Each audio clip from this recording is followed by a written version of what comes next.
Welcome to Indigenous Threads. I'm Luisa Castañeda. This season is dedicated to Indigenous women and climate change. Today's special episode is focused on the North American region, and we have a very important guest, Andrea Carmen, who is a Yaqui woman from the Yaqui Nation and the executive director of the International Indian Treaty Council. Welcome, Andrea, and thank you so much for accepting the invitation. Well, thank you so much, Luisa. It's a pleasure to see you again and to greet all of those who may be listening to this podcast. Thank you. Andrea, we're going to talk today a bit about the Yaqui people and other people from the region. And I would like to start this conversation by asking about you people, the Yaqui Nation, where they are located, their livelihoods, and perhaps you can share a story of origin or tell us more about them. Sure. Thank you so much for asking about my nation, about my peoples. One thing to say off the top is that the Yaquis now live in what's called Sonora, Mexico, and Arizona, United States, southern Arizona. So we're divided by a very serious international border, the border between Mexico and the United States. I actually have thought about it, and I can't think of another border that divides around the world anywhere what's known as the developed from the developing world, or the first world from the third world, except for the US Mexico border. And it's a notable difference once you cross. So we have 8 traditional government communities in Mexico, unbroken traditional government, and we have 6 Yaqui people's communities in Arizona, including what's called a federally recognized reservation in the United States system here in Tucson, Arizona. So it's different, but it's also the same. You know, the primary language can be Spanish or English, even though we do have our own language, and more of the Indigenous tribal members above 50 years old speak fluent Yaqui on the Mexico side than on the US side, just because of the process of colonization. This is a desert ecosystem. We're in the Sonora Desert, even though our land in Mexico comes up against the Gulf of California.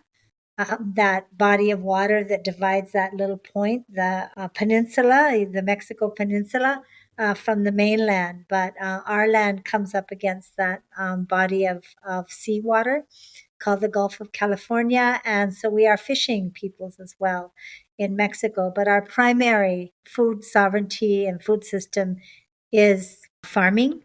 And so we're very much affected as a desert farming people by climate change directly. We were just, along with you, at the United Nations Conference on Water for 2023. And when I was asked to be a lead discussant in one of the formal roundtables, I told them that our creation story says that we as Yaquis came out of the water originally. And some of us stayed to live on the land, and some of us returned. And those are our very close relatives, the dolphins and the whales, who chose to live in the water, but maintain the close relationship that we have. We've been very impacted by climate change, as you can well imagine, as desert farming peoples. We've had a severe drought for now, I would say, over 20 years, even though it's accompanied by the rainfalls, which we usually get heavy rainfalls. They even call it the monsoon, I think, after the rain in India in late July and early August. But even those rainfalls have been coming at different times. Even though we're always happy for rain, it does affect the ecosystem and some of our animals, like the toads and frogs that always came out just in the time of the rainy season.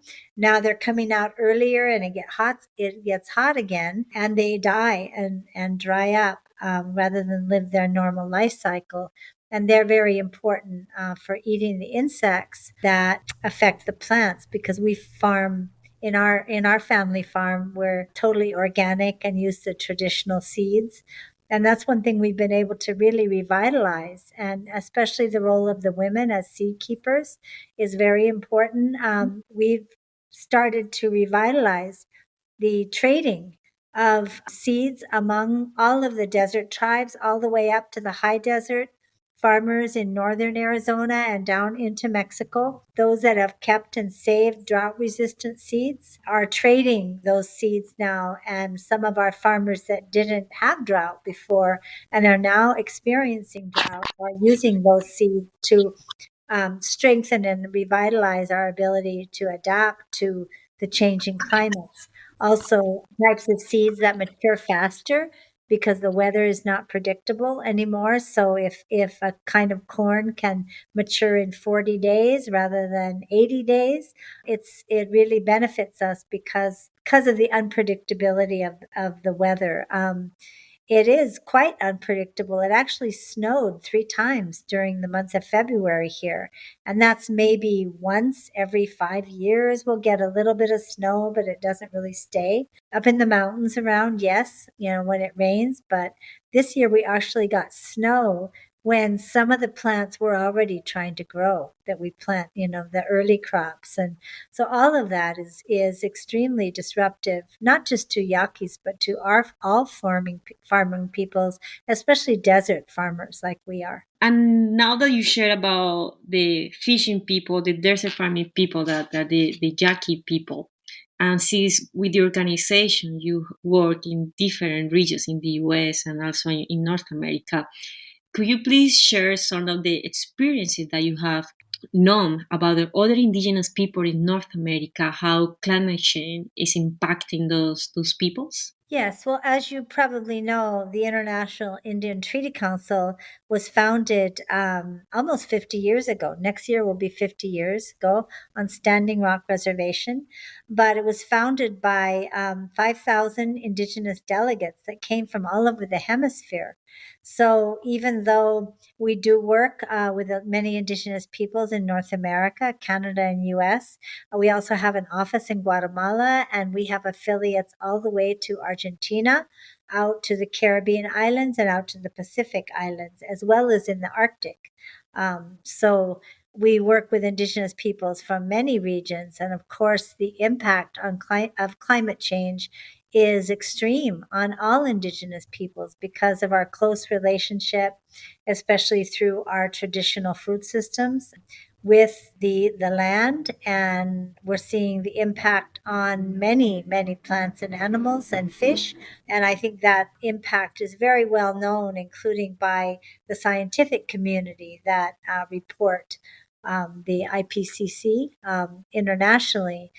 They always highlight the extreme impacts on Indigenous peoples because of our continued close relationship with our ecosystems and food systems.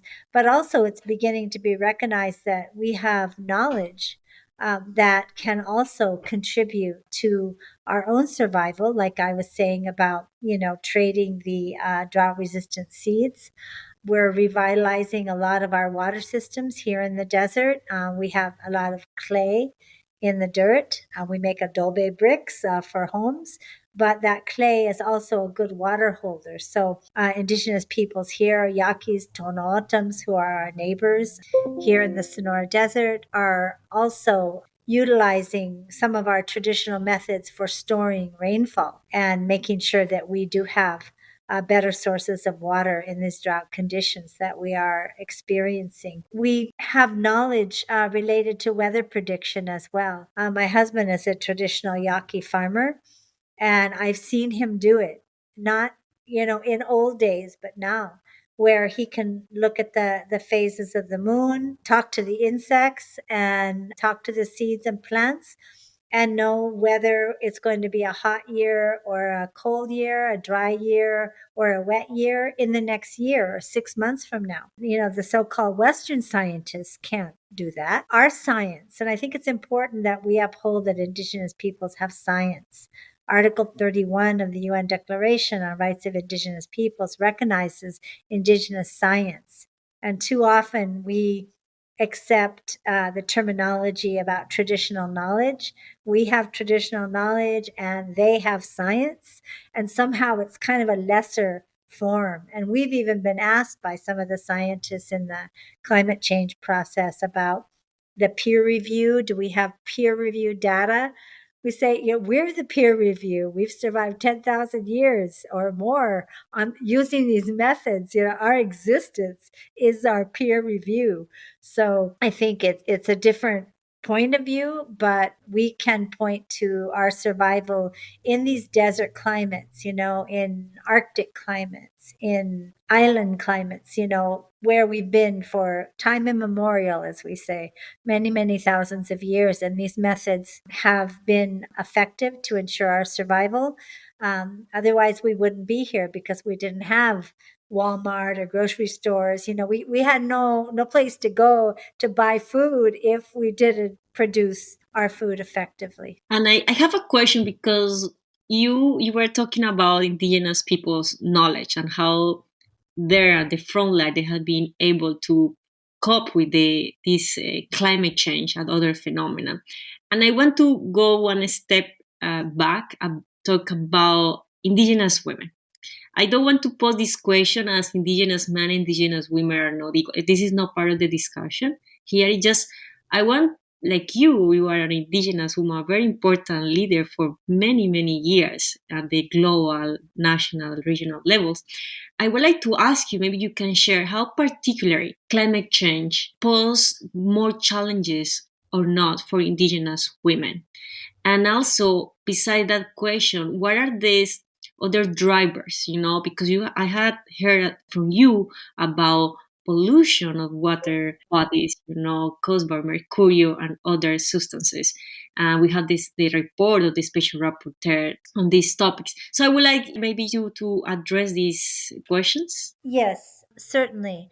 And I can talk both on the grassroots level and in the international arena because I have been participating in the UNFCCC, the United Nations Framework Convention on Climate Change, engagement of Indigenous peoples for now almost a couple of decades. And I want to say something about Indigenous women's role in that arena as well. But we certainly have seen an increase in environmental toxins that affect the reproductive and intergenerational health of Indigenous women as climate change also proliferates invasive species, new kinds of insects. When I was living in Alaska, and actually we were farming there in the summer times, we began to see what people said were never there before, is certain kinds of insects coming into those ecosystems that were never there before, and were eating the plants in the region by the Matanuska River where we lived. Was a very productive farming area with glacier silt and very 24-hour sunlight in the summer. So we were beginning to see, they said, insects that they never had before. And the use of pesticides was beginning, which of course has strong impacts on Indigenous women. Also, with the melting of the tundra, we just talked about this at an Indigenous Women's Roundtable on mercury contamination just last week in California. And there were Indigenous women from the north there as well. And as the permafrost melts and as the tundra melts, all of these stored toxins that have moved north through the process of the environment, whether they be persistent organic pollutants, pesticides, PCBs, mercury, are beginning to be re-released into the environment. So it's a double impact on Indigenous women and our reproductive health in those ways. Also, many Indigenous women around the world are faced with needing to make sure that there's water. And many Indigenous women are walking many miles to find clean water for cooking and bathing now. And in some areas where there's conflict happening, like we've heard about in Africa and Asia, these Indigenous women are more susceptible to rapes. We've also been talking about some of the false solutions to climate change that are being proposed, and the impacts, such as mining for lithium. And communities that are targeted for those kinds of releases of heavy metals, re-implementation of uranium mining here in North America, in New Mexico, and the impacts on the reproductive health that Indigenous women are just beginning to recover from. Now they're going to be exposed to new levels of contamination in the name of climate mitigation and alternative energy sources. So, unless the rights of Indigenous peoples are protected, unless our free, prior, informed consent is assured, and our land and water rights are assured through real partnerships for discussion of alternative, what they call alternative energy sources, and new forms of mining, we're going to be continuing to be contaminated, either by previous sources or by new sources, in the name of mitigation of not just climate change, but also the imposition of protected areas, as they call it, for biodiversity protection, as they say, which is, quite problematic for Indigenous peoples in many, many places around the world. And it's also tied to proposals for climate change mitigation. It's called in this United States, America the Beautiful, and it's under the climate change mitigation program. But as it results in Indigenous peoples' lands being appropriated without our full participation or consent, even in many cases. I want to talk a moment, if I could, about Indigenous women in the international work. And as I was thinking about your questions, as you know, just a few years ago, about 5 years ago, we were able to implement full recognition of Indigenous peoples' knowledge systems.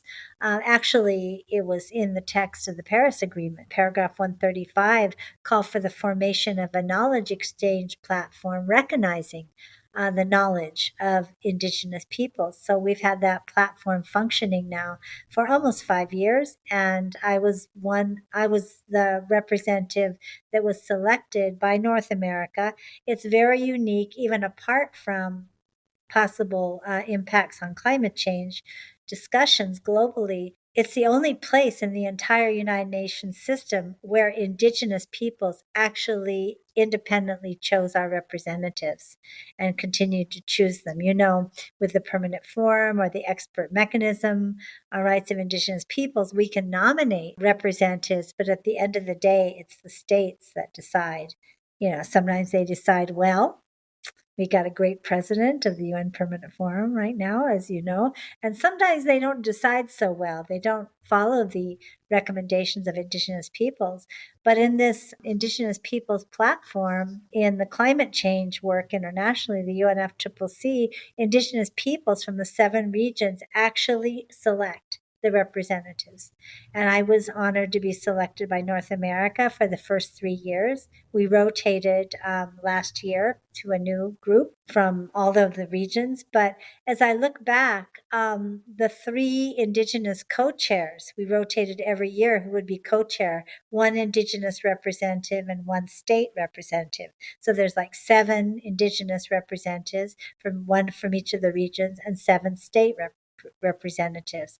So all 3 of the Indigenous co-chairs were Indigenous women. The first one was Pasang Sherpa from Nepal, second was me, and the third was Hindu Ibrahim from Chad, Africa. So I think that's something that I hadn't even really thought about it until you began to ask me, and I began to think about it, that all 3 of the Indigenous chairs chosen by their own regions and then chosen by the group to be co-chairs of the Indigenous Peoples Platform were women, Indigenous women. And I think that is a real recognition of Indigenous women's leadership role in the work internationally. So I just wanted to mention that.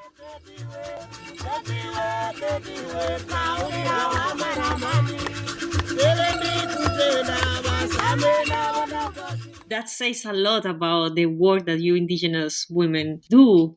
And I want to take this because you said you were nominated by North America also, but I know all Indigenous women have had the opportunity to be at the table, Yes. and they have been left behind somehow. And also that increase the situation of vulnerabilities that they face within their community and outside. What do you think is missing? Because you talk about rights, that's important, the recognition and respect of rights. But what do you think is missing internally and outside the people to ensure that Indigenous women who are the holders of this knowledge that you just mentioned are there in the decision making process? It's very challenging for everybody trying to participate in the international arena. There's limitations on access to the meetings, to credentials, as they're called in the UN system. There's real limitations on funding.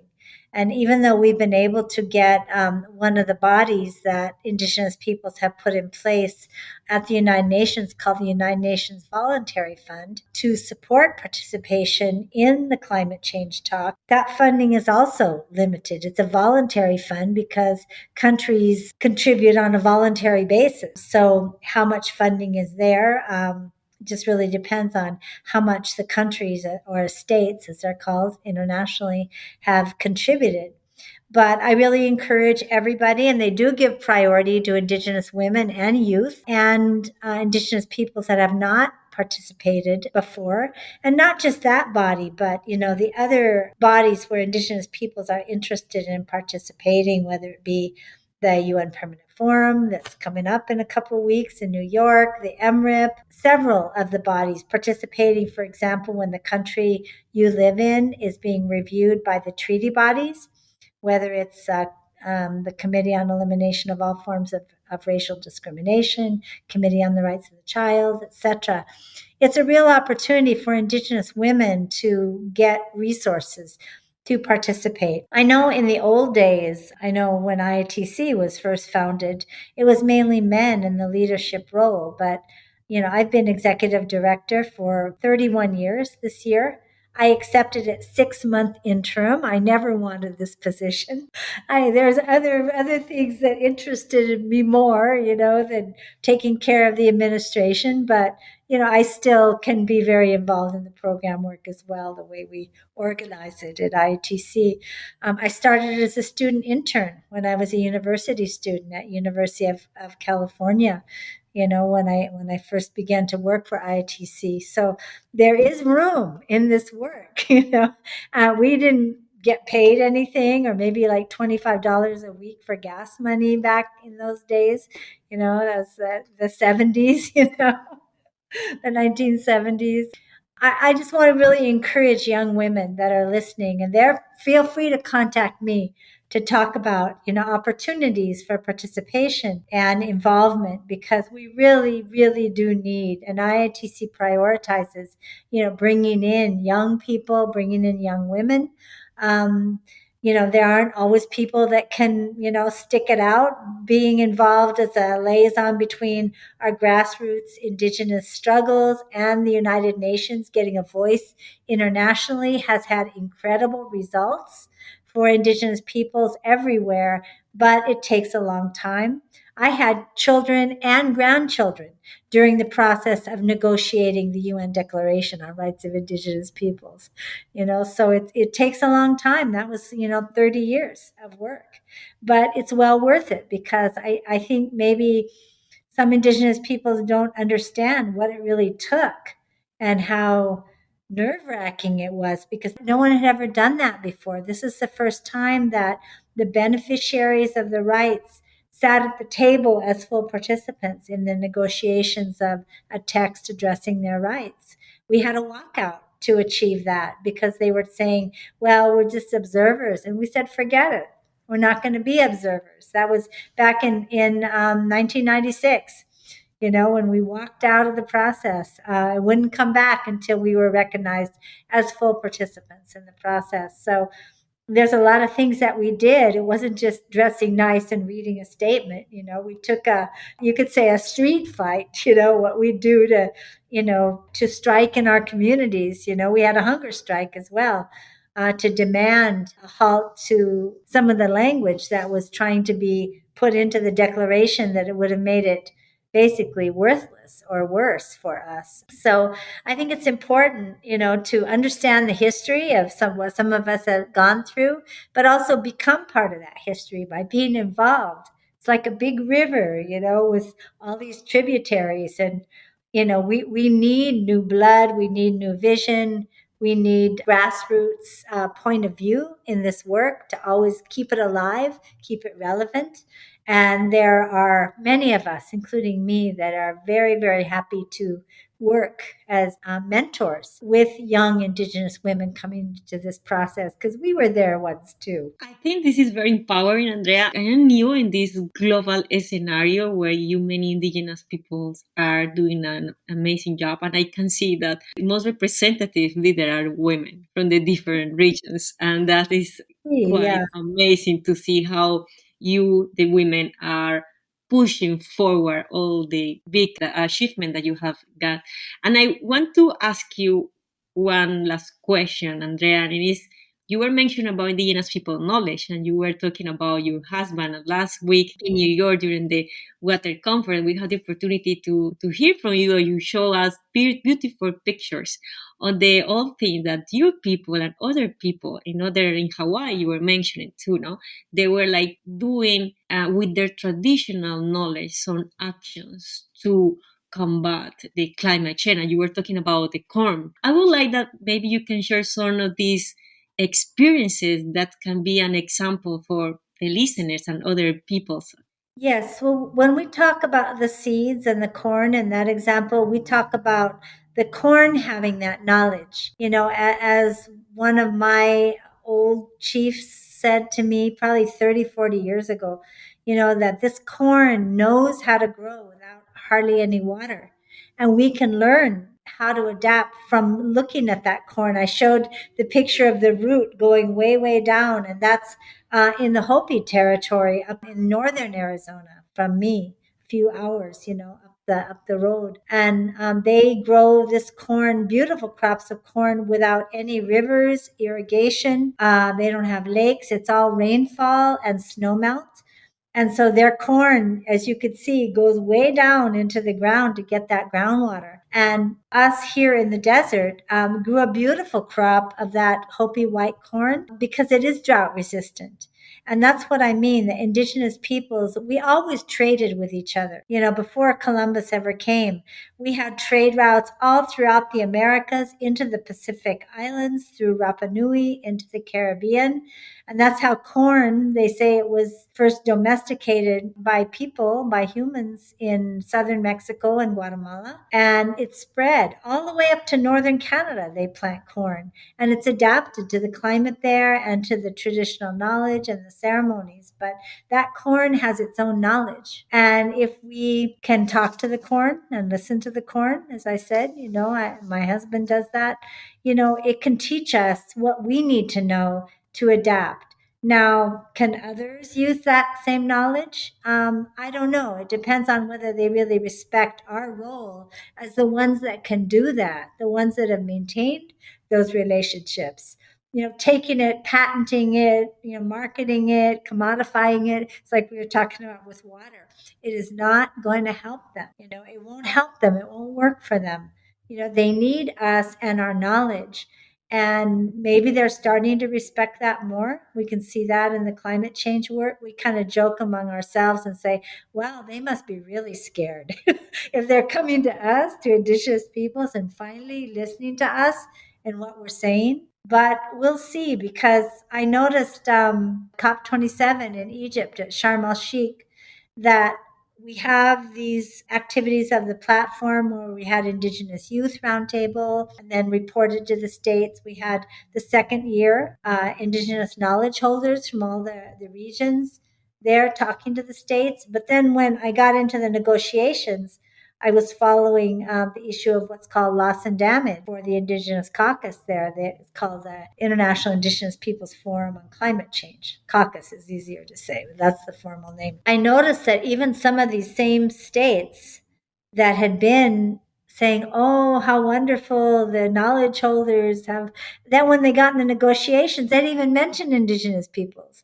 So I'm saying, do they have us siloed? We like to talk about our knowledge. We like to have an Indigenous pavilion with side events and talk to each other and listen to each other. But is it really having an impact on the negotiations? They can't even call for a phase out of coal, the dirtiest form of fossil fuel production. They settled in Glasgow at COP26 on phasing down. Well, that's not going to, do what's needed right now. This is an emergency situation. And phasing down till who knows when isn't going to really, solve the problem, not just for us, but for everybody.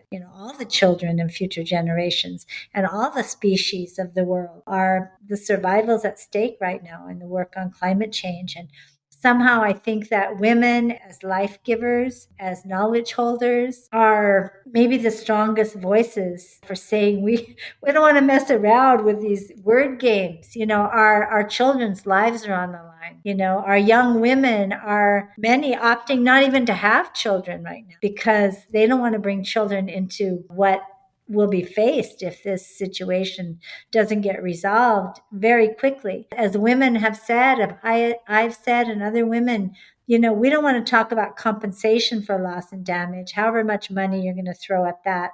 We want to prevent loss and damage because for Indigenous peoples, the things we hold most dear are not compensatable by money. We have to prevent loss and damage by listening to Indigenous peoples and listening to Indigenous women in this work. Thank you so much, Andrea. I'm gonna tell you your last word. Women as a knowledge holder and life givers, and you are so right when you talk that are things that are not compensable, and we need to degrow and to stop some activity that are causing the damages that we are facing now. Thank you so much. It was such an honor to have you. Thank you for making some time, and thank you again for the great work that you are doing. Thank you. We'll see you in New York, yes? Yes, we will.